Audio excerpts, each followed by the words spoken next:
Button has been pushed. Welcome to No Direction, the Pathfinder News, Reviews, and Interviews podcast. I'm your host, Ryan Costello Jr. And I'm Jefferson J. Thacker, also known as Parent. It's been a long time since the podcast was purely dedicated to the Pathfinder RPG when we broadened it up to all things Pathfinder. And a large reason for that was that I was drawn into the world of Pathfinder, of the Pathfinder campaign setting.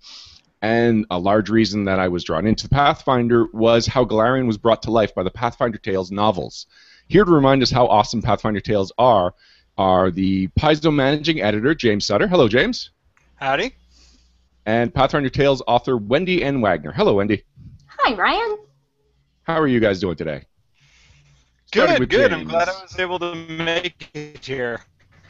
Yeah, we were getting a little panicky. We were starting to change the outline and everything, but you're here. And that's good, because we always enjoy having you on the show, James, and it's been too long. It has been too long. Now, we do want to dig right into Pathfinder Tales shortly, but we also want to talk about the Iconics. You've been running the Iconics for the Advanced Class Guide? I've been writing some of them. We actually divided them up. You know, back in the day when we first did the Iconics, we didn't know how important they were going to be, and so it was kind of just whoever had time to write up the little story wrote them up. And then, of course, we discovered that people really cared about them, that they became some of the most popular characters in our world. So now that we're releasing the Advanced Class Guide, we wanted to make sure that a bunch of different people in the office got the chance to sort of play with some characters. So I did a couple. The one that just went live, Quinn the Investigator, I was really happy to do him because he is far and away my favorite and has been ever since we first got the art. But I also did Olok the War Priest, who's going to be going up. That'll actually go up tomorrow. And then James Jacobs did Jarell the Swashbuckler. And then we've got, I know Adam Daigle is going to be doing one. I know that Wes is going to be doing one in conjunction with Wayne Reynolds, who's the artist who drew all of the Iconics. And so we'll have a bunch of different people involved. Cool. So, go for it, Pam. So you said you got excited when you saw the artwork. Is that how the order went? You looked at the artwork and then invented the character, or were a lot of things decided about the character before you got to really get their teeth into it? Well, you know what we've learned since the beginning of Pathfinder, Wayne Reynolds, who does a lot of our most important cover art, has really been a member of the creative team. He's not just an illustrator where we say, here's what we want and he gives it back. Like, he's the reason why our goblins are what they are. We had no idea what they would become until Wayne sent us the cover for Pathfinder Adventure Path #1 that had these weird little, lemon-headed goblins on them, and they just looked so ferocious that then inspired James Jacobs to write up a lot of the sort of ridiculous top 10 facts about goblins, which got people really excited about them. And ever since, we've really used Wayne's incredible creativity and eye for detail to help inspire us. Because, we'll say, hey, we've got this new class that, here's what they can do, here's our basic needs, here's, their ethnicity or their race if they're an elf or whatever, and here's the weapons they need to have. And then we let him go. And he comes up with all these amazing little details where we get the art back and we're looking at it and we'll go, the Dwarven Ranger have a teapot. Oh, maybe he does. Maybe he doesn't drink. Maybe he's really into tea. And it's that sort of thing that really has inspired the personalities of a lot of the characters. And so nowadays we know that that's true. We try to give Wayne as much room as possible. And, it's not uncommon for us to, order a cover. Well, if we order a cover from somebody else, we might say, here's a paragraph of description about what's happening on this cover. But oftentimes with Wayne, it'll be, hey, 2 Iconics fighting a lich, make it cool, go, and then we end up with the cover to the Undersea World Guide, that sort of thing. He really is part of the family. Awesome. Now, me and Ryan's always Nope, go ahead, bro. Me and Ryan have always been a fan of Wayne Reynolds' artwork, though we often actually joke about how we pity anybody that has to use that artwork to base anything else on, especially the guys who make the minis. So I was wondering if that also affected you as you wrote the personalities, because, I mean, when you look at the adventurer's equipment list, you can see that equipment list on anything War does for his artwork. Yeah, Wayne.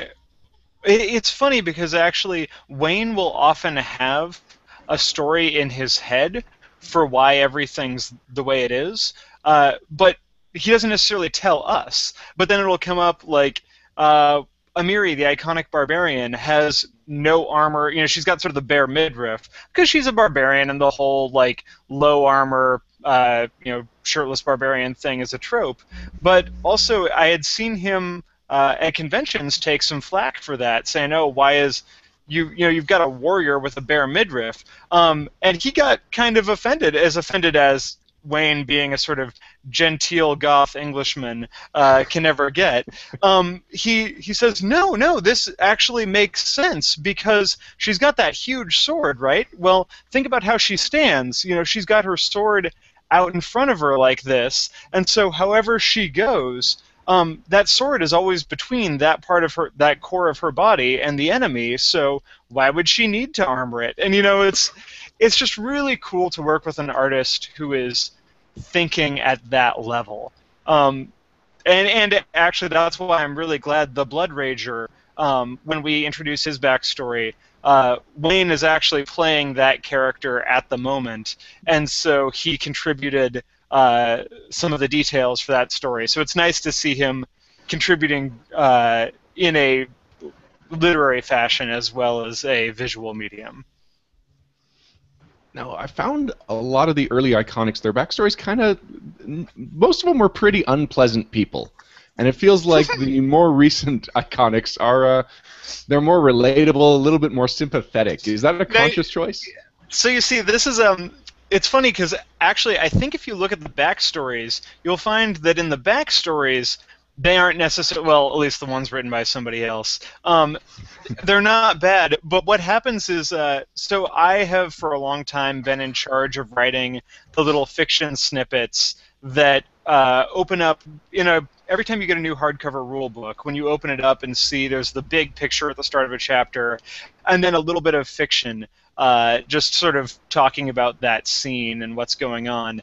And I write the vast majority of those, and I just really like the adventuring party dynamic where everybody's friends, but they're all kind of sniping at each other and making fun of each other. Like that is to me the essence of a fun game. As a GM, if I can have a whole game session where my party is just bantering with each other and doesn't even bother to, fight things, I just sit back and watch. Those are my favorite games. It's sitcom.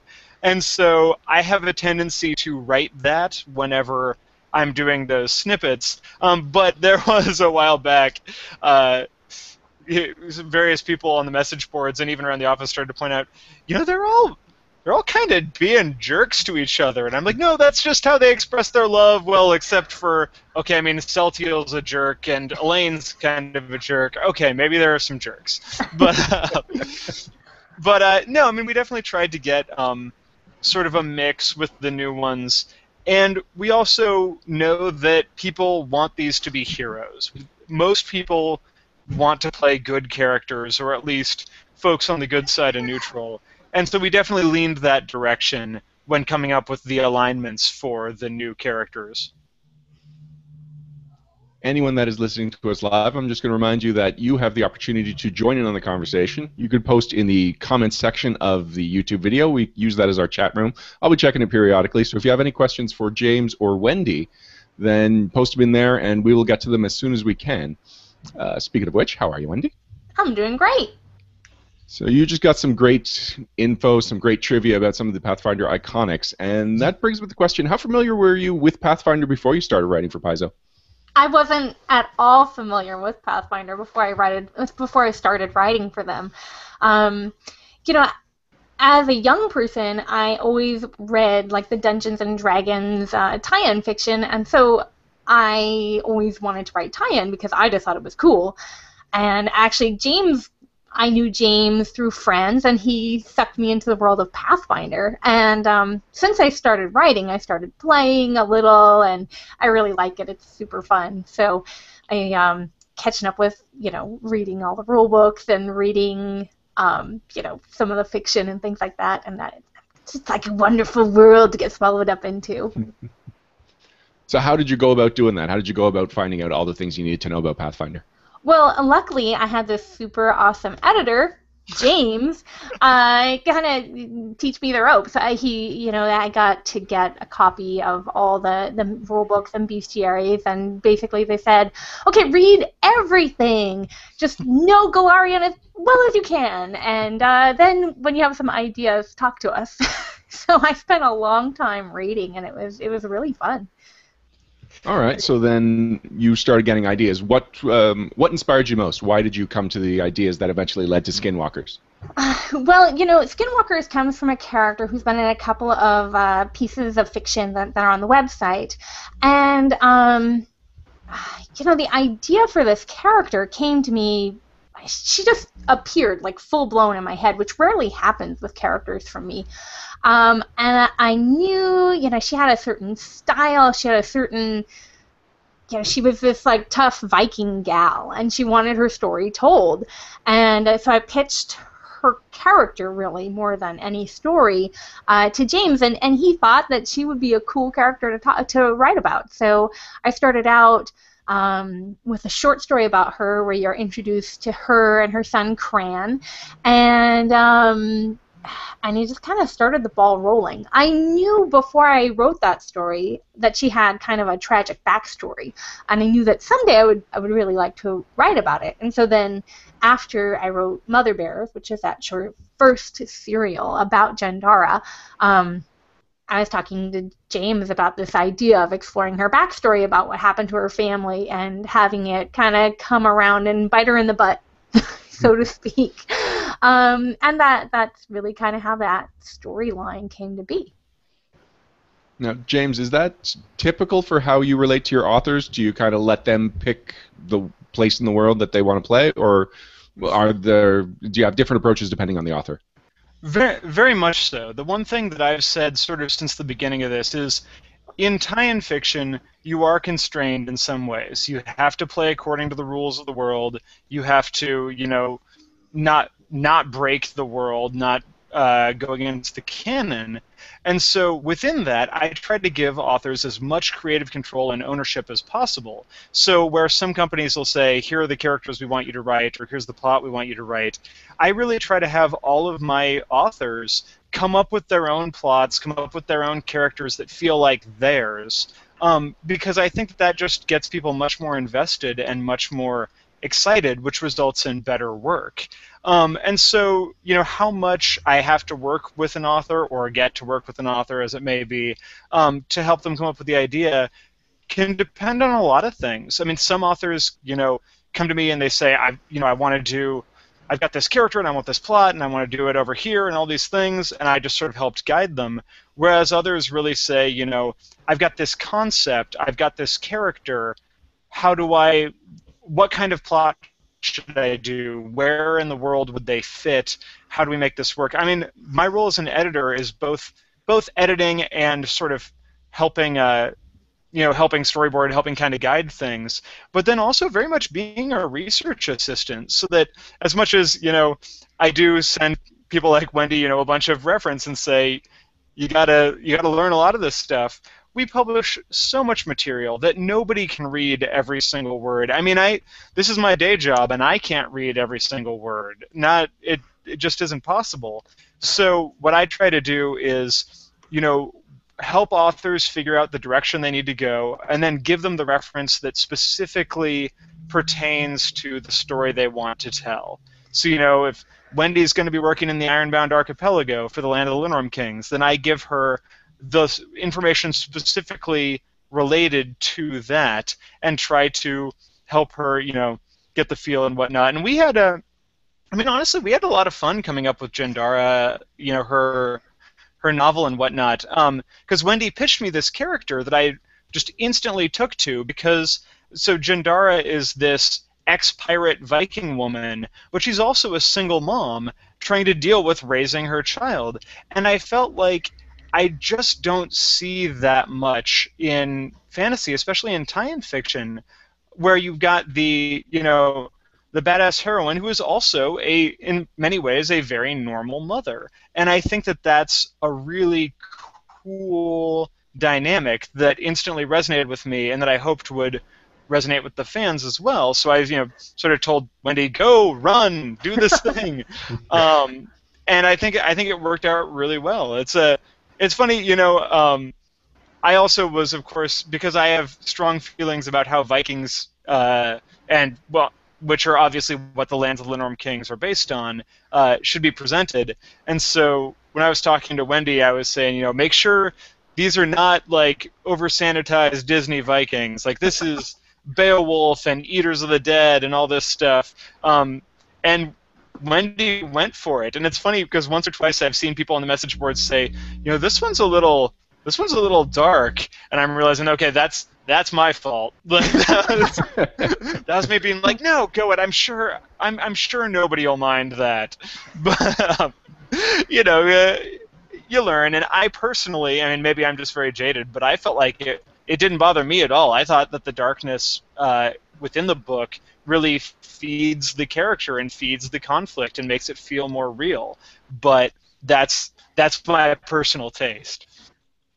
I see what you're saying about the relationship between mother and son, because usually when you see a kid as a major character in a book like this, they're like a super mature 18-year-old and their parent is this super hip 32-year-old, and somehow they're both acting like the exact same maturity level, even though one's supposed to be a parent. Whereas no, there was a clear relationship. There was a clear feel that she is in charge of him and she has to take care of him, but she still goes off on these ventures because that's how she makes her money. Good. That's what I really wanted it to be like. And I wish Cran could have been in the book a little more, but, I feel like Jandara's a good mom. She's not going to drag her kid into these really super dangerous situations if she can find a way not to. So I'm hoping that maybe I can come up with some stories that get Cran on the page a little more, because I think he's a really cool kid. I want to hang out with him. Well, that's definitely one of that touches on two of the things that I really like about the Tales line, is that for tie-in fiction, it's not afraid to touch on mature subject matter at all, and it also does its homework a lot of the times in making sure that things are done well and informed, and also that they don't seem to star the typical, teenagers and 20-something young adventurers that evidently are the only people that are allowed to take character levels if you look at other sources. Well, I've always really tried hard to get, some diversity in the line in terms of the characters we're looking at and whatnot, and in the authors I pick. One of the big things for me is trying to get both authors from all different parts of the science fiction and fantasy community. Like, I've got the people like, Elaine Cunningham and Dave Gross and Ed Greenwood, who have been around the tie-in gaming world for a very long time. And then there's people like Wendy and Howard Andrew Jones and people who hadn't necessarily done any tie-in fantasy before they signed with me, because I want to bring people from mainstream fantasy as well, just because I believe in tie-in fiction. I believe that a good author who writes a good book has created good art, regardless of whether there's a Pathfinder logo or a Star Wars logo or no logo, right? And so I think that's been kind of my quest, Monty Python style, since the beginning of creating Pathfinder Tales. That's always what I'm trying to do, is make people say, not just this is good for tie-in fiction, but this is good fantasy. And it's been a challenge for me as an editor, and it's been a challenge for me as an author in the 2 books that I've written for it. That is always the burden, the mark to hit. one of the and more on this subject is, and we were talking about this last episode when we were doing our big review, and we just had a couple of minutes to touch on Pathfinder Tales because we knew we were going to do this episode.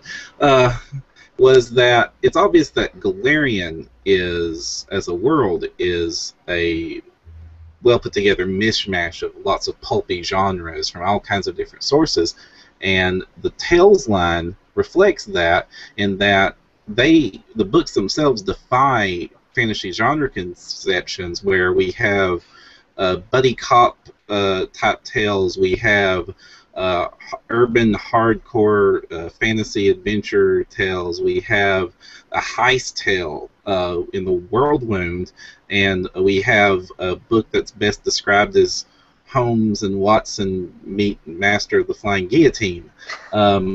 So Yeah, how do you exactly. keep this put together and still both pay homage to the pulpy sources that you've drawn from and still make all this tie together? Well, I mean, I think for me, it's really just about the fact that all of these different stories take place in this world, and we've built a world that is not a one-trick pony. That was our mission from the beginning. And so in the same way that, our world, Earth, can play host to romances and westerns and thrillers and mysteries and all of these different genres within the same setting that is Earth, you can have all of those genres within the setting of Galarian. It's a world with people, and they have a wide variety of adventures. And so I love it when an author comes to me and says, hey, I want to do something that's in a little bit different genre. Like right now I'm editing, in the final stages of editing Leanne Merciel's new novel, which is, she wrote Night Glass, which I really loved, which was it was sort of a two-part book, and that part of it was like super evil Hogwarts, and then part of it was like Dances with Wolves, but with the Strix in Cheliax. And I thought both parts were really fun. So for the next book, she said, I really want to do survival horror. I want to do Alien or Aliens in Galarian. And I said, you know what? I believe you can pull that off. And she did, and it ended up like, despite the fact that she's taking this genre that most people don't associate with fantasy, it might be one of the most Pathfinder-esque novels. One of the ones that feels most like an actual adventure, from a campaign of any of the ones we've done, because it is that a party of people get together and go into a dungeon and fight monsters and terrible things happen to them, which is most of what Pathfinder's about, right? So I think that authors have a wide variety of takes on the sorts of stories that can be told in this world, and I think they're all correct. I mean, I think that people play very different types of games, so they should read very different types of books set in the same world. We have a question from chat. Jared Lytle asks, I am a longtime fantasy reader and also spent several years working on corporate communications where he fostered a near sadistic love of editing and proofreading. Any advice on how to gain experience and possibly a career in the editing field? Well, I'll actually let Wendy start because, we only mentioned her as Pathfinder Tales author, but actually she's also, the way I met her is through the greater science fiction fantasy community, where she is one of the head editors at Lightspeed magazine, which is a very prestigious short fiction magazine.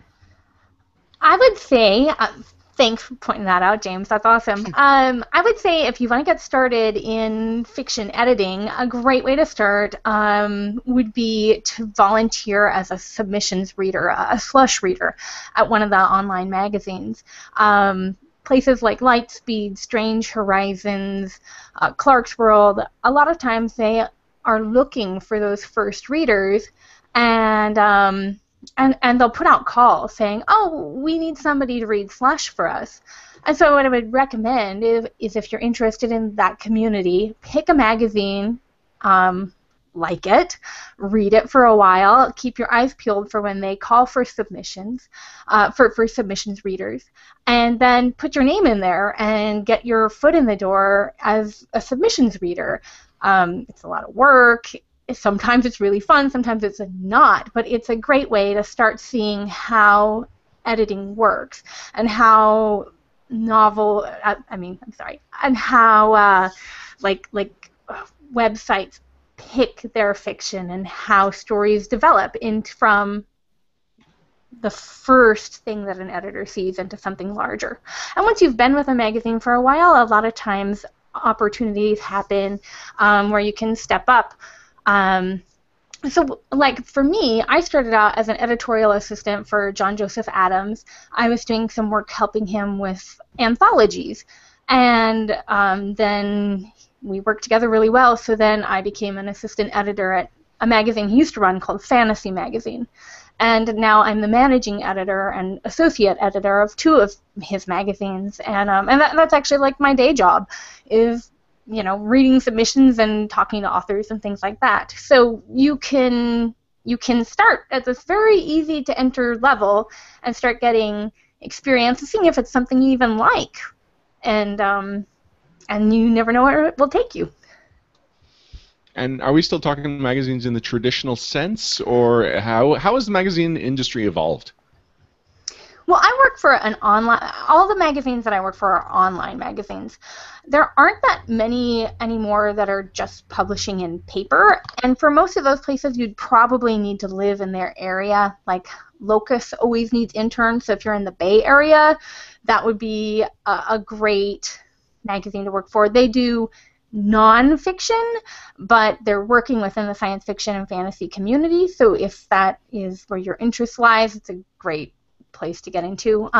Asimov's and fantasy and science fiction and analog are also putting out paper. But a lot of the really great, like the Hugo Award-winning short fiction, is being published by online magazines like Lightspeed and Clarkesworld.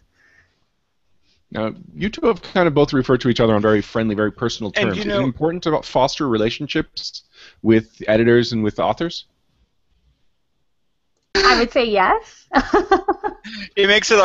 I like to think that if I can be friends with an author, then it makes it much easier when I send them the email that says, "Here's all the work you still need to do on this novel." They know that I'm not malicious when I say, "Hey, you got your work cut out for you on this one," right? So I honestly, I feel like in this business, just making friends and being friendly, like, people think in terms of networking, but I actually think that just being professional, but also friendly and just getting to know people, you never know who will end up being very useful to your career. Or who will just become a close friend. So just be cool to everybody. Just hang out, chat. It doesn't have to be this targeted thing. That said, what Wendy said about getting into the business is absolutely true. Find places to volunteer. Internships.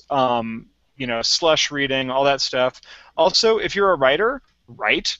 Any place that try to get paid. If you can't get paid, write for free, but always get paid. Try to get paid more. That's how you work your way up the ladder. And it doesn't even have to be genre. I worked in newspaper before I got into, I say worked in newspaper. I did a lot of journalism in college when it was all about gonzo journalism, which was all sex and rock and roll, right? And then I worked in journalism for a short while after college, and then ended up deciding that wasn't for me, and fortunately getting into the gaming industry kind of by chance. But I got in there by pretty much cold calling Paizo and saying, "Hey, you're hiring for an editor-in-chief. I clearly don't have the qualifications for that.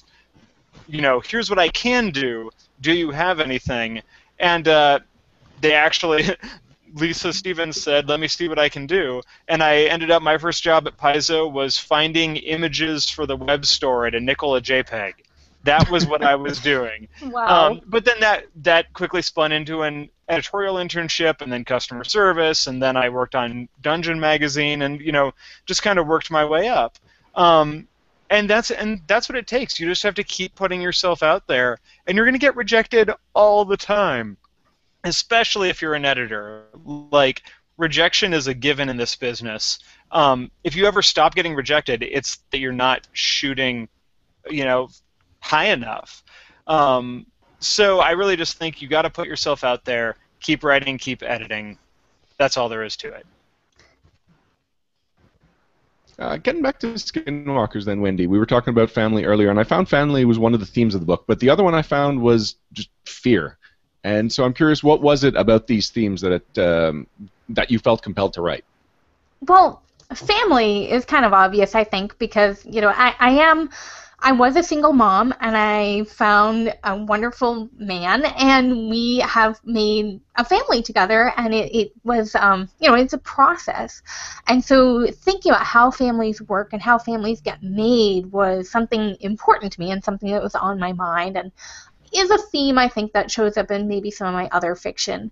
A fear, I don't know, I find a lot of things scare me. I really on one hand, I love, love, love horror, right? I love watching scary movies. I love reading scary books. I love being scared, but I also find that fear in the real world is a whole different, kettle of fish. I live here outside of Portland, and yesterday we had a school shooting in our, in the next suburb over. So I don't like that kind of fear. So I think that managing fear is something that to me is just an important thing in my life. It feels personal, so I felt like I needed to write about it.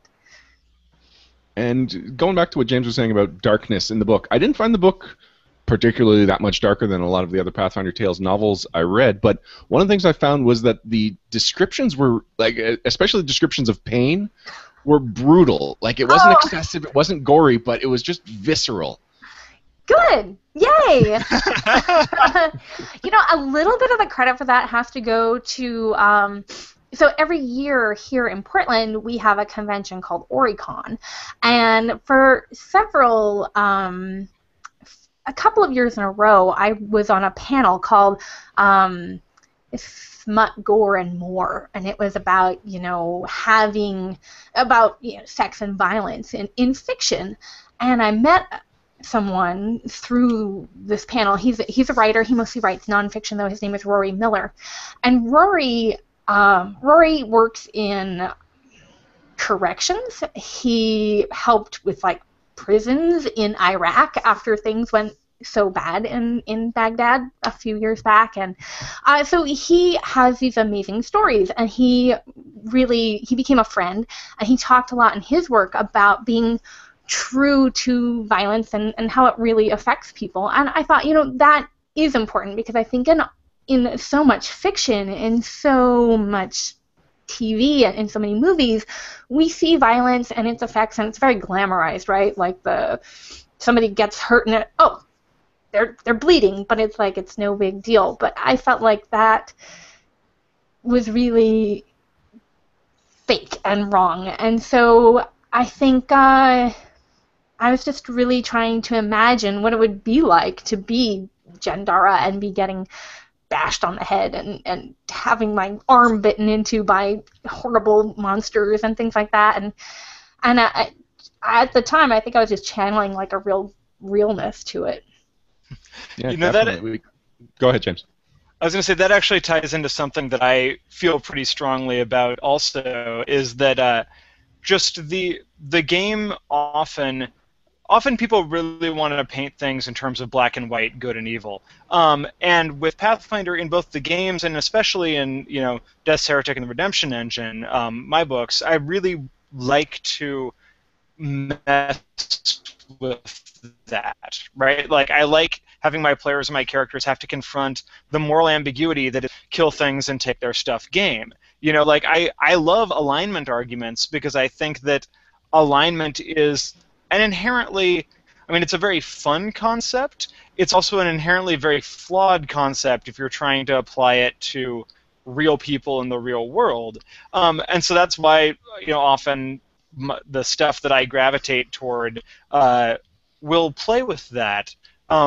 Just because I think that you need to examine your characters motivations. You need to examine the repercussions of your character's action. I think that I always like the old idea of, the adventuring party kicks down the door to the dungeon and kills all the monsters and is looting their stuff, and then, finds the monsters' children. Because guess what? Those monsters live there. That dungeon was their house, and now you've broken in and killed it just because they look, because they look creepy, right?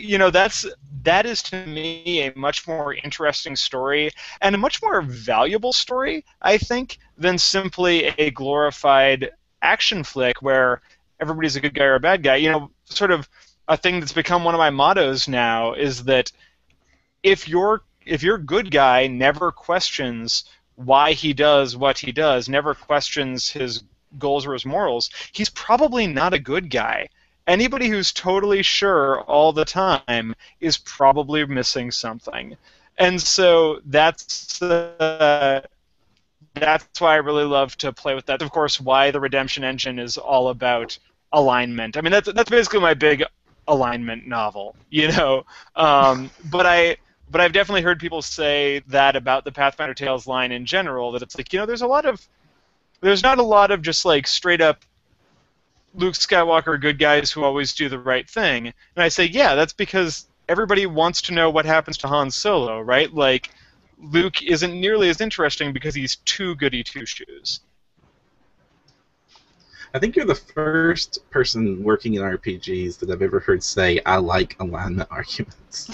Oh, no, I love it. It's funny, like, we have, because, people think that we should all have, people are often very surprised when people at the Paizo office disagree with each other, especially when we disagree with each other in public, because they think, oh, well, shouldn't you all believe the same thing? And the answer is no. Like, if we all believe the same thing, our products would be much worse. Like, it's the battles that we have, sometimes passionately, and often humorously, that result in this much more realistic setting, this setting that feels larger than just a single person's vision. And so, like, there are things like James Jacobs and James Jacobs being the creative director, have a notorious long-standing feud over alignment stuff, and specifically the Nation of Hermea that I created. That's the one where it's basically a gold dragon running a giant eugenics experiment, because he's trying to build, essentially, he thinks humanity is doing a bunch of terrible things, which it is. There are wars and people killing each other and doing terrible things. You know what? Humanity's not living up to its potential. I'm going to create this island, and I'm only going to invite the best humans I can find, and they're allowed to come here and live in perfect prosperity, pursuing their goals and all these things, as long as they cede authority to me. And I'll make sure that everything's great. And that includes, basically a giant breeding experiment.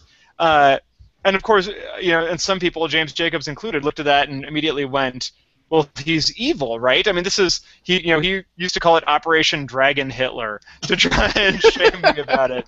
And which, I mean, eugenics is a very sticky issue and certainly a hot button word.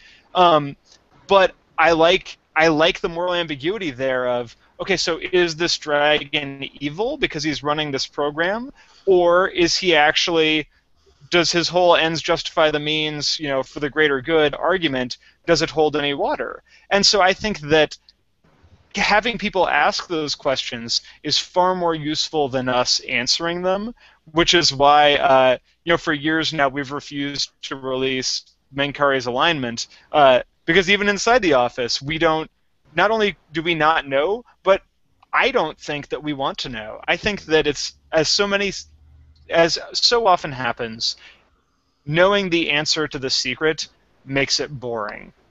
Like, this is why the first couple of seasons of Lost were amazing, right? Because it was just interesting question after interesting question. And you can't do that forever, obviously. Sometimes you have to give some answers, but when you give answers, you need to ask more questions to replace them, because answers are always less interesting than wondering about the problem. Reminds me of something Matt, who's in my gaming group, and he's playing a paladin, was just saying that he kind of gets annoyed with himself every time he casts Detect Evil, because then they know how to treat everybody, and it kind of goes straight to the end of the relationship. You know whether they're trustworthy or not, because they're evil or not. And, yeah, no, nothing, no question. That's my statement. Reminds me of something Matt said. You know, it's funny because we're releasing a book, a player companion called Champions of Corruption, that's all about playing evil characters. That one's in sort of the final stages of going to the printer right now. And I think that's really cool because it explores that idea of, you know, how do you play an evil character? What does it mean to be evil? And I think that just as there are a million shades of good, there are a million shades of evil and different personality types within it. And I really have a problem, as does, you know, most of Paizo, with what we call mustache twirlers, the snidely whiplash, like evil for the sake of being evil. Yeah, I'm gonna blow up the world because I can. People don't work that way. Like the best villains are generally heroes in their own mind, or else they have some other redeeming quality. And you know, if they're lawful evil, maybe you can trust them because once they promise a thing, they carry through. There are just a lot of different ways to play that same idea. We have a That book question from sounds chat, great. but after Wendy says her thing. Oh, sorry. I was just saying, that book sounds great, James. I can't wait to read it. A question from chat. Alex Greenshields asked, I'd be curious hearing from James about how Paizo web fiction began and how it's grown and changed since its inception. Oh, well, the Paizo web fiction, which, if people don't immediately recognize that, you know, tiny tier, because I hope everybody knows about it at this point. But every Wednesday we release for free on the main page of the Paizo site a new chapter of short fiction stories that are set in Galarian from a wide variety of authors, and they usually run, you know, like one a month or so, broken up into these shorter chapters. And you know, it really started out as just a way for us to kind of test the waters with short fiction and test new authors, because as the guy in charge of the fiction, you know, it's really hard for me to look at an author and say, without having worked with them before, that author would do a great Pathfinder Tales novel, because sometimes the author that has a whole bunch of credits just turns out to be not right for the project, and sometimes somebody who's relatively new, maybe they've only written one novel or something, but they're perfect for our particular you know, project or world. And so it's really my farm league to try and find new authors, test them out on something small, and find out, can we work together? Do I like what you produce? That sort of thing. And it's, I mean, competition has gotten fiercer and fiercer as the years have gone on, obviously, and as Pathfinder's gotten more popular. But most of the authors that I give novels to, I have first done a web fiction story with, just to see, you know, is this going to work? Because sometimes it doesn't. You know, it's hiring people, you know, whether it's for freelancers or for in-house positions or whatever, is often like getting married after the first date. You know, you meet somebody and you're like, well, I think you'd probably do a good job here, right? 100,000 words in our world. I'll pay you thousands of dollars, and we'll both stake our careers on it. Go. You know, so, yeah, the more chance I have to work with, that's what lets me, you know, take somebody like, when I first contacted Wendy, I mean, we knew each other socially through the science fiction community, but she sent me some of her short stories, and I read her short fiction and said, okay, she clearly is a good writer. She clearly knows how to put together these various elements that I require. But let's try this out and see, you know, whether or not it works in Pathfinder. And that's why we commissioned Mother Bears, that short story, which ran on the website. And then seeing what she did there and seeing the audience response made it a much easier decision for me to say, all right, now let's talk about a big project. Wendy, can you talk about your experience, how writing for web fiction differs from writing for the Pathfinder novel? it's. I mean, writing for a novel is obviously it's just a much larger, right? So it goes through a lot more pre-envisioning, right? Like I spend a lot more time talking to James and getting things set up to make sure that they're going to work out before I get going on the project. Whereas like with the short fiction, you know, I've pitched ideas to him and talked a little bit about what's going to happen, but then I'm sending him a story, and if it needs revisions of a certain kind, it's not as big of a deal because, you know, you have like one storyline and one set of characters, and if something goes wrong, well, you can fix that and it doesn't, you know, blow anything else up. Whereas in a book, there's much more complicated stuff going on. So if you mess up something in the beginning, it's gonna screw up the whole ending. So we spend a lot more time setting up ideas and making sure, looking at, you know, outlines and making sure things are set up effectively throughout the book. So there's a lot more front end work with a novel, and then it's just like head down and work. And in some ways, I kind of like writing novels better because you know what you're doing and you just work and you get to have fun, and there's a lot more. I mean, yeah, it's like a roller coaster of action. You know, in Skinwalkers, it's one thing after another, and it's really fun, right? I'm constantly tormenting these poor characters. So that, to me, that's maybe the biggest difference is you just gotta have a lot more fun once you get started on a novel. It's just, I don't know, it's like 3 months of a party, basically. I agree with Wendy, actually. I spent my whole life wanting to be a novelist, and up until about 5 years ago, I never wrote or published anything but short stories because I was just terrified at this idea of a huge project. I possibly write 100,000 words about anything. That's way too much commitment. You know, I got to go do other things. But it turns out that writing a novel is actually 100,000 words of novel is way easier than 100,000 words of short fiction, because with the novel you have to have a couple of really good ideas right at the start, you put them all together, you hammer it all out, and then, like Wendy says, you just go. Whereas with a short story, you come up with the great ideas, and then you write for a little bit, and then you're done. And then you have to come up with a whole new set of good ideas and do it again and again. And so I really ended up liking the novel form a lot more. Yeah, now, and also, as Wendy alludes to, the outlining process for Pathfinder Tales is really, really thorough. And some of my authors, you know, the people who call themselves, you know, the pantsers as opposed to outliners, if you've heard that term, you know, people who want to just explore and not know where they're going. You know, I've definitely had to crush some people's spirits and say, no, I can't do that, because I can't afford to be surprised. And you can't afford to be surprised, because I would always rather have an author, you know, turn in an outline and have me catch a problem in the outline and say, you need to revise this 1,000 words of outline, and then say, actually, you misinterpreted that world detail or that spell, and now you need to rewrite 50,000 words of your book, right? Like, that's incredibly cruel.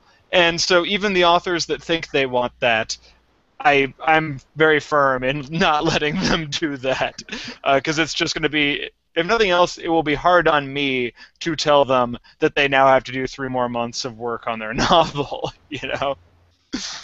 It's got to be extremely important, given the fact that, you know, this is an established, complicated world, and they've all got to play nice together. Exactly. That's you know, I tell people in many ways it's like writing historical fiction. You know, people sometimes ask me, well, can I bend the rules about so and so? You know, can I have the magic work slightly differently here? And the answer is no, any more than you could have, you know, slightly bend the rules of physics in a historical novel, right? Like, you can't suddenly just suspend the law of gravity, therefore you can't suspend the way that wizards cast spells. That's just not, I mean, it's going to knock all of your readers right out of their suspension of disbelief. And so, I mean, that makes it a challenge, and everybody runs into it. I run into it, you know.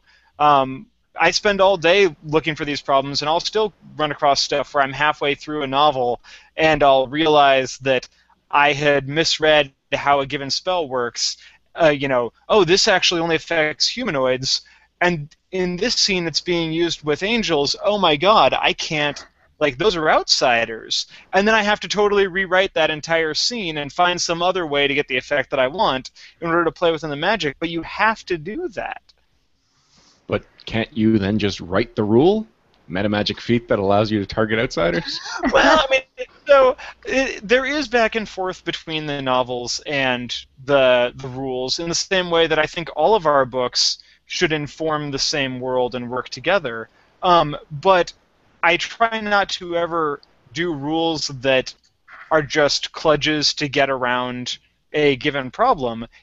If there are rules that are coming out of a novel, I want it to be because the author had a cool idea or noted a place where, like, something is really missing from the rules. If they say, you know, wouldn't it be useful to have a low-level spell that did X? And we say, you know, that's actually a giant hole in the rules set, because there are some. We don't pretend that we've completely covered everything. Or if somebody just has a cool idea, like, you know, Dave Gross's Riffle Scrolls were the perfect example, where from the Varian and Radovan novels, Dave came up with this idea of, like, what if you could have a scroll that was like a flip book, where you just write all the runes on a different page and go and cast the spell that way. And we said, you know what? That's cool. I want that in my game. And so that then enters the rules set. But, you know, it's not just breaking the rules to make the plot work. They've got to bring something new to it. We are coming up on the end of the interview, so if anyone still has any questions for James and Wendy, you can post them in the comments on YouTube right now. James, we haven't really talked too much about the Redemption Engine. Why don't you remind people about Salim and what it's like following his shoes? Well, so the Redemption Engine, much like Death's Heretic, actually maybe even more so, I think of this as a combination of Blade Runner and Dante's Inferno. You know, you've got this guy, Salim is a former atheist from Rahadoum, who through some poor life decisions has ended up working as a problem solver for Pharasma, the death goddess. And so he, you know, travels the outer planes and the material plane, finding people who sort of flout her laws and sort of reinforcing her justice.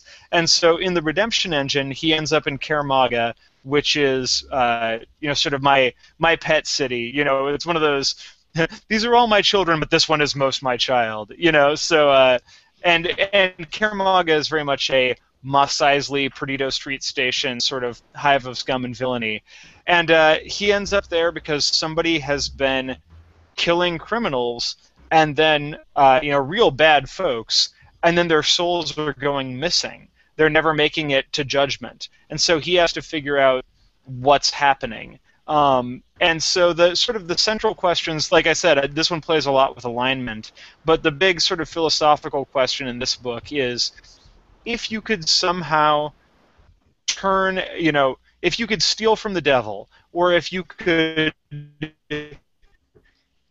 turn a bad soul good without its consent, be a miracle and a boon to society, or would that be the worst form of assault because you're robbing somebody of free will? And so that whole idea, if you read this book, you will suddenly understand what I mean when I say I like alignment arguments. But and there's a bunch of outer planar stuff and angels and devils and crazy monsters. I hope people enjoy it. I think that the cover really illustrates your point about mixing alignments. Well, not mixing alignments, but just alignment struggles, where you've got an angel and he's been shackled, and somehow he got out of the shackles, but you could still see the chains hanging off his wings. So clearly either he did something really wrong, or he did something really right, and it was just too good for the good outsiders to handle. Well, it's kind of a mystery story, so I won't say too much, but I love Christian mythology, so getting the chance to play with angels and devils was just like, yes, and I got to give a shout out. Wes Schneider, of course, the editor in chief, is sort of the primary architect of Hell, and so he was very gracious in not only being one of my main editors on the book, but also allowing me to cherry pick some of his best ideas for Hell, and then also add my own crazy ideas. There's some new, you definitely see some new stuff in Heaven and Hell that has not made it into a source book before. So if you're at all curious about some of the weirder, grittier sides of Heaven and things like that, you should really check out the book. We have a question from chat from Anthony Lee. It's for both of you. He says, what are your favorite fantasy novels and authors, and what else do you read for leisure? So why don't we start with Wendy? First, Wendy. I have been on a big science fiction jag lately. I haven't been reading a ton of fantasy, but of course, I do mainstream a lot of fantasy in the past. I grew up reading David Eddings. I probably owe him a tremendous debt of gratitude to a lot of my writing, but I can't say enough good stuff about if you do read science fiction. If you read Ancillary Justice by Anne Leckie, or James F.E. Corey has written this series. I think book 4 comes out like any day now, and I can't wait. So yeah, I'm mostly a science fiction reader lately. And James?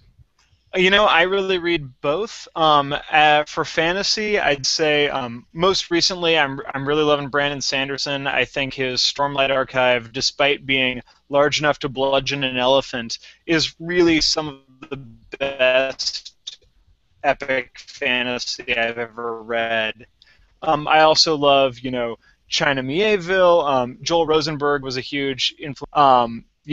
Clive Barker, I think, he's sort of a more horror-style fantasy, but I think his fantasy is really original in that it's almost completely untouched by Tolkien. It's very much drawn from other traditions, and I really enjoy that. And then I also love science fiction as well. Peter F. Hamilton is amazing. There are a ton of great authors out there. All right, we have a couple of questions from Alex Greenshields, and then I think we'll call it a night. So right. Alex Greenshields asks, well, first of all, he says, more Iridian Fold, please, James. Oh, man. Then read, if he hasn't already read The Redemption Engine. The Redemption Engine is where I finally reveal. So the Iridian Fold is all-male warrior society that's very mysterious. I presented it in City of Strangers, my book about Kaer Maga, and then really haven't done anything else with it because I've been keeping it for the right time. And then in Redemption Engine, I finally reveal what it's all about. Two men of the Iridian Fold are the main characters within the book, and so that was really my chance to play with them. And they actually, so I'll spoil a little bit. So spoilers if you're worried about that. But the thing I love about the Iridian Fold is that they are a society of warriors and magic users, not unlike the sort of Robert Jordan's Aes Sedai, but they are all gay men, and every pair is essentially married. And I really wanted to do that for a couple reasons. A, because I felt like I just wasn't seeing that many married gay guys in fantasy, and especially not in tie-in, and I think that's something that I wanted to see. I love writing enough of because it keeps me that much more interested. And also because in a lot of ways it was very inspired by a real-world thing called the Sacred Band of Thebes from ancient Greece, where they had this elite military unit. It was like the Green Berets of Greece. But their whole shtick was that they fought in pairs, and they were all men who were lovers, who were essentially married to each other. And the whole idea was that you would fight so much harder and better on the battlefield if you deeply loved the person you most cared about was the guy fighting next to you. Well, you're going to fight to the death. You're not going to retreat, and also you're going to communicate so much better with somebody that you are so invested in. And it worked. I mean, they were a really powerful fighting force for quite a while. And so I've just been captivated by that idea. And so I wanted to write this story about them and also sort of write their romance, because I haven't really done a lot of romance. And I wanted to show them as this really awesome, well-adjusted warrior couple. Alex also asks if there's any chance of a variant alignment detection system for Pathfinder like in Dragon number 323. I mean, anything is possible, right? Like I love playing fast and loose with alignment. I actually do enjoy our alignment system because it gives me something to rail against, right? It lets me play against type. And so, I mean, it's possible that we'll do some options in the future that are more variant. There's certainly some other good ones out there, but at the time being, I'm not sure we have any of that on the schedule. All right, well, thank you, James. Thank you, Wendy, for joining us. Wendy, why don't you tell us where people can find out more about you? You can go to my website, winnywoohoo.com. And, of course, I'm on Twitter at WNWagner. And there's a blog you're involved with? Oh, yes. It's inkpunks.com. We blog about publishing. Oh, I thought maybe there was tattoos involved. I think James has a post coming up in a couple of weeks on that blog, so check it out. Yeah, I've blogged a couple of times on Inkpunks, and I have to say, if you're a writer who's just starting out, it's an invaluable resource. It's a bunch of really awesome authors at various stages of their career. A lot of up can it happen. So they have some advice that is much closer to the ground than listening to, Dan Simmons talk about how he got started 30 years ago, right? Like, it's useful, but I think Inkpunks gives you some nice in-the-moment advice, so I highly recommend it. And James, what can you tell us about what's coming up for Pathfinder Tales?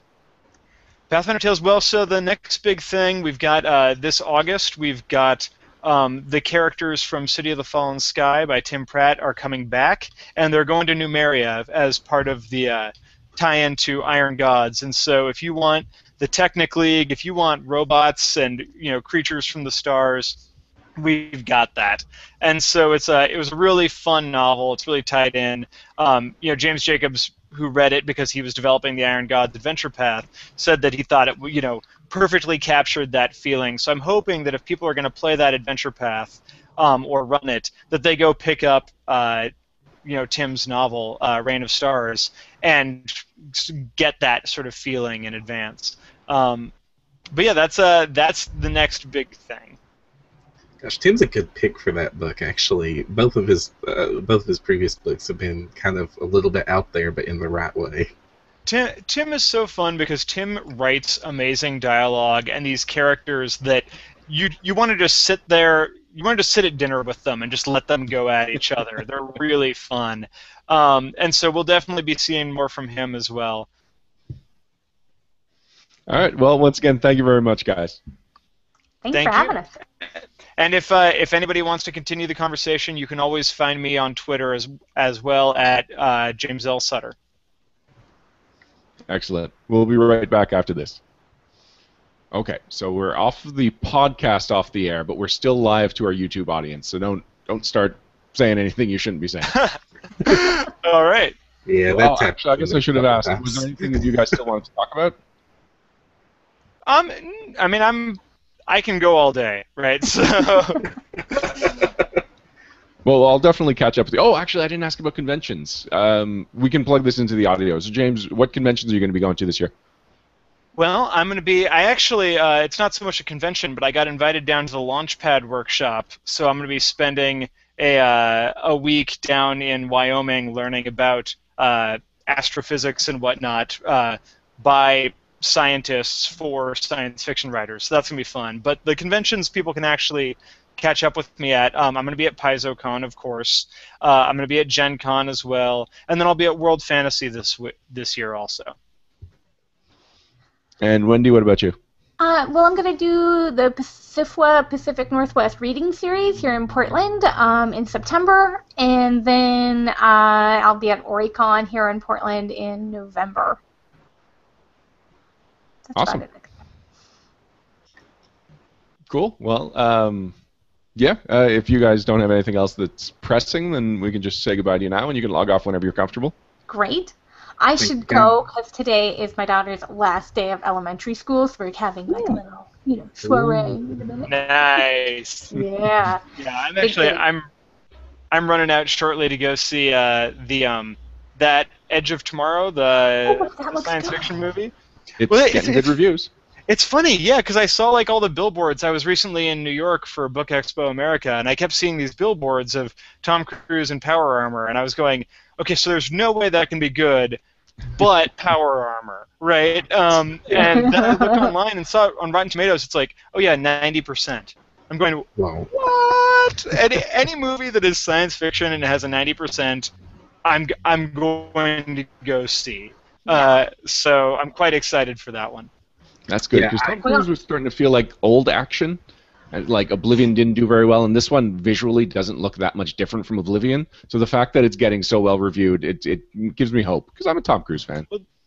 The funny thing is that, like, I sort of feel like Tom Cruise also, he hasn't really carried a lot of movies recently. Like, I think he generally does a fine job, but when I saw Oblivion, it was definitely like concept art featuring Tom Cruise. And you know what? I was cool with that. Like, I love concept art and good special effects so much that, I mean, like, for instance, Lord of the Rings. I love the original Lord of the Rings movies. Hobbit kind of disappointed me. But those movies are so beautiful, I'll watch them with the sound off. Like, it doesn't matter to me. I just want to spend time looking at those worlds and getting inspired. So if a movie's got good concept art, I don't really care how bad the plot is. Well, that's the best thing I could say about Amazing Spider-Man 2, that it was so pretty.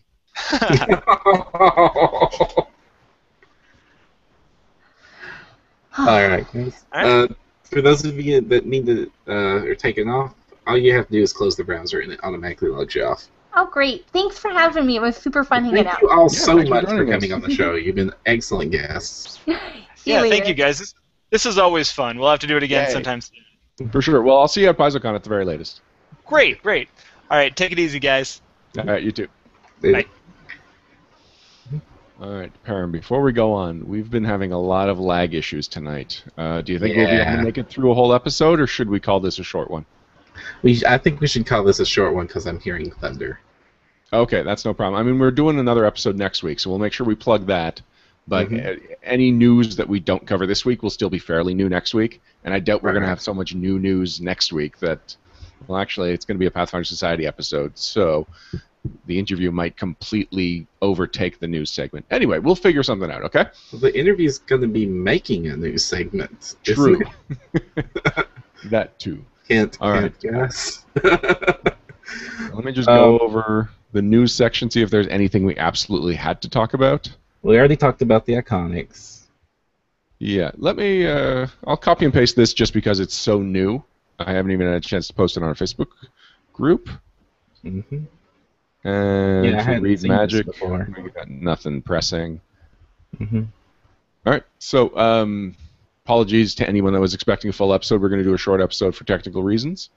And I guess, I mean, you guys can chat with us for a little bit after, but for now, are we ready to go right into the wrap-ups, Pam? We are. All right. 3, 2, 1.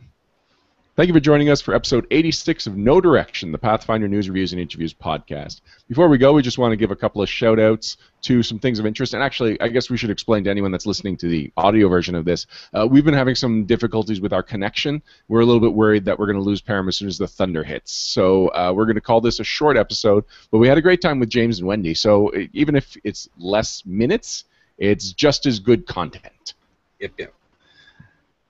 But a couple of things to bring to people's attention. Paizo Publishing has been nominated for a Diana Jones Award. So Diana Jones is the award for excellence in gaming. It was founded in 2001, and it's something that carries a lot of weight in the gaming industry. And so Paizo was narrowed down to the top 10, and Lisa Stevens had this to thrilled that Paizo Incorporated is being recognized by our peers in the gaming industry. The Diana Jones Award has stood the test of time, and to be nominated is a huge honor. So congratulations to Paizo. We just got an email about that before we were going live, so I definitely want to make sure that we got that out there. And it's not something that's openly voted on or anything, but it is something that if you bump into a Paizo staffer on Facebook or Twitter or whatever, it's definitely worth congratulating them for. Mm-hmm. One of the things I do want to also give a shout out to is at this year's Gen Con, there's going to be several seminars that still have slots open about diversity in gaming in its various forms, and that's sort of become a more and more important issue, especially this year, and expect us to talk about this a little bit more later. But three right off the bat is Paizo is got its own diversity in gaming forum that's going to be at Gen Con. There's also going to be the Queer as a Three-Sided Dice seminar being hosted by Wes and crew about LGBT issues in the gaming industry. And there's also a movie debuting called Gaming in Color, which explores diversity's role in both traditional and video games. So all of that's going out there, and I know that's an important topic lately. Yeah, I remember last year there was, because they've done the Queer as a Three-Sided Die seminar before, and last year after the fact, someone was saying like, "Oh, I was hoping they would go more in depth into so and so topics." These are open seminars and they are Q&As. So if there's anything you want to hear this panel of expert talk about, sit in the seminar. Raise your hand when they ask if anyone has anything they'd like to hear about, and you can guide the content of the seminar. Yep. And as far as two of those seminars, I've already made arrangements and committed so that we will have recordings of them for our con coverage. Hopefully with video if that works out, but definitely with audio. Well, that reminds me that PaizoCon is coming up, and once again we are going to have the KD Con crew conning when you can't.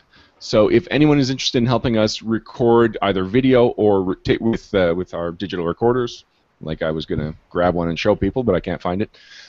We've got several recorders now at this point at our disposal. We've got our new camera, and if anyone else has a camera, we are getting better at learning how to share the video content. So it's definitely going to be something that we are going to have more coverage than ever before. In fact, we might even be able to live stream some of the content. We have permission to. So as long as we can figure out the technical specs, we might be able to live stream, say, the banquet or some other really important seminars. So first of all, if you can help us, let us know. We're going to set up a new group on the Facebook page, the No Direction Facebook page, facebook.com/No Direction.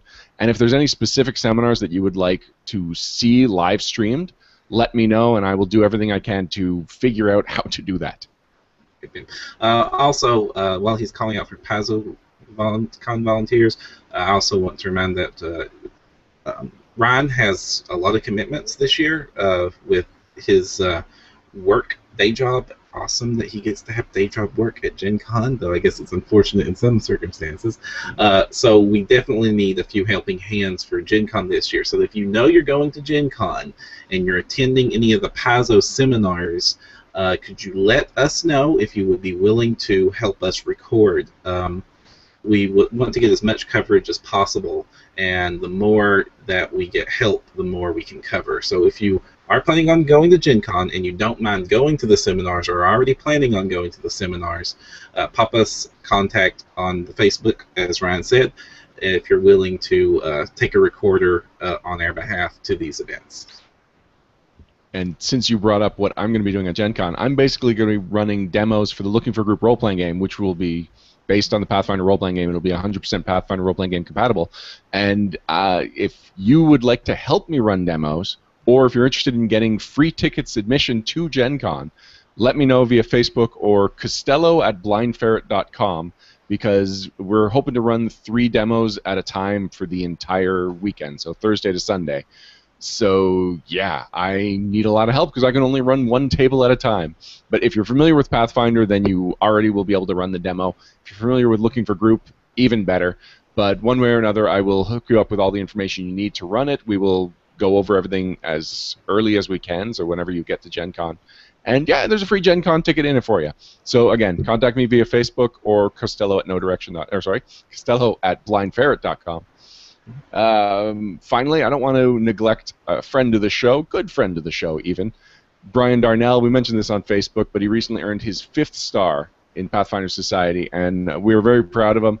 He is so passionate about Pathfinder Society that it's obvious he was eventually going to get his 5th star, but it's still a really big deal that he reached that he earned that accolade, that he got that achievement. Yeah, congratulations, Brian. I respect every one of our 5-star GMs. Finally, a programming note. Normally we record every other Wednesday. This time we are recording 2 Wednesdays in a row for personal life reasons. Next week will be No Direction 87. We are looking forward to Pathfinder Society Season 6. We're going to be joined by John Compton, and he's going to be giving us all the details that he feels willing to share about the future of factions, how Season 5 is going to close out, what to expect from Season 6, some of its themes, all of the big rule changes, everything that we are excited to find out about Season 6. He's going to be there answering your questions live. So that's June 18th at 8:30 Eastern Standard Time, 5:30 Pacific Standard Time. We're going to start right away with the interview like we usually do, so be there on time, and you will be able to hear live what the latest news is for Pathfinder Society, and you'll be able to ask John questions.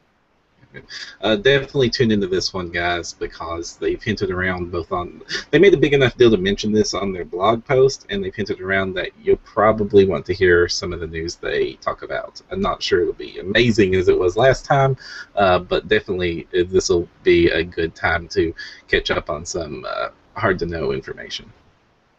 Until then, I'm Ryan Costello Jr. And I'm Jefferson J. Thacker, also known as Param. And if you want to find the path, you need no direction. Param, before you shut off the live recording, Alex Greenshield wants to know if there's any chance you ever make it to PaizoCon. I want to so much, but it's I try every year, and next year I'll try again. The kicker is that it's just a financial situation. It cost me $1,000 to go to Gen Con. It would cost me $3,000 to go to PaizoCon, and I would love to go to both. But usually it's a one or the other situation, and I hate to say it, but with Gen Con I can do things like take my little brother with me, and PaizoCon I'll be going by myself. So I kind of, every year that comes up, I have to look like, okay, I kind of want to do PaizoCon, but I'm only going to have so many years I can take my little brother to conventions. Aww. All right. Well, you and I keep hinting at something that we never talk about on the air, a pretty big project. I think if we can get that project off the ground for next year's PaizoCon, then we can find a way to finance your trip with podcast funds. Awesome. That would be cool. But either way, I'm still, as much as I would love to go to PaizoCon, true, I do also really love going to Gen Con, and so at least you guys get to see me there. And by the way, Alex, expect an email from me later this week. Ooh, mysterious. Mysterious! Yep. All right, take it easy, guys. Later, guys.